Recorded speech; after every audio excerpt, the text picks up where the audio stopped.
ہر مسلمان کو اپنے نبی صلی اللہ علیہ وسلم کے بارے میں معلوم ہونا چاہیے۔ تو ہمارے نبی صلی اللہ علیہ وسلم کا نام اور نسب کیا تھا؟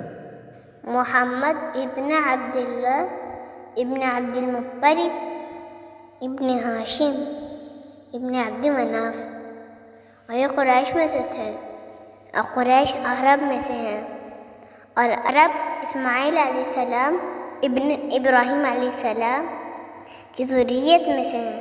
ہمارے نبی صلی اللہ علیہ وسلم کی پیدائش کب ہوئی؟ ہمارے نبی صلی اللہ علیہ وسلم کی پیدائش پیر کے دن ربیع الاول میں عام الفیل میں ہوئی۔ عام الفیل کس کو کہتے ہیں؟ عام الفیل ہاتھی والے سال کو کہتے ہیں۔ ہاں، جس سال ابراہہ اپنے لشکر کو لے کر ہاتھیوں کے ساتھ کعبہ کو ڈھانے آ رہا تھا تو اللہ تعالیٰ نے اس لشکر کو ہلاک اور برباد کر دیا، اور یہ تم انشاءاللہ آگے سورہ الفیل میں پڑھو گے۔ ہمارے نبی صلی اللہ علیہ وسلم کی پیدائش کہاں ہوئی؟ مکہ میں ہوئی۔ نبی صلی اللہ علیہ وسلم کے والد کی وفات کب ہوئی تھی؟ نبی صلی اللہ علیہ وسلم کی پیدائش کے کچھ دن پہلے۔ نبی صلی اللہ علیہ وسلم کا سینہ کب چاک کیا گیا؟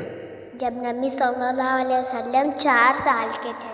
ہاں، اور یہ واقعہ تم انشاءاللہ سیرت کی کتابوں میں آگے پڑھو گے۔ نبی صلی اللہ علیہ وسلم کی والدہ کی وفات کب ہوئی؟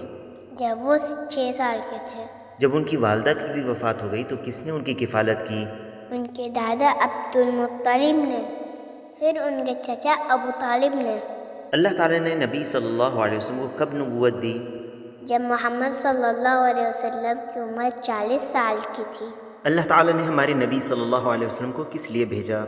اللہ تعالیٰ نے ہمارے نبی صلی اللہ علیہ وسلم کو اس لیے بھیجا کہ وہ تمام لوگوں کو اچھی باتوں کا حکم دے اور بری باتوں سے روکے، اور سب سے اچھی بات توحید ہے اور سب سے بری بات شرک ہے۔ نبی صلی اللہ علیہ وسلم نے ہر خیر کی بات بتائی اور ہر شر سے روکا۔ اللہم بارک، ماشاء اللہ، فتح اللہ علیک۔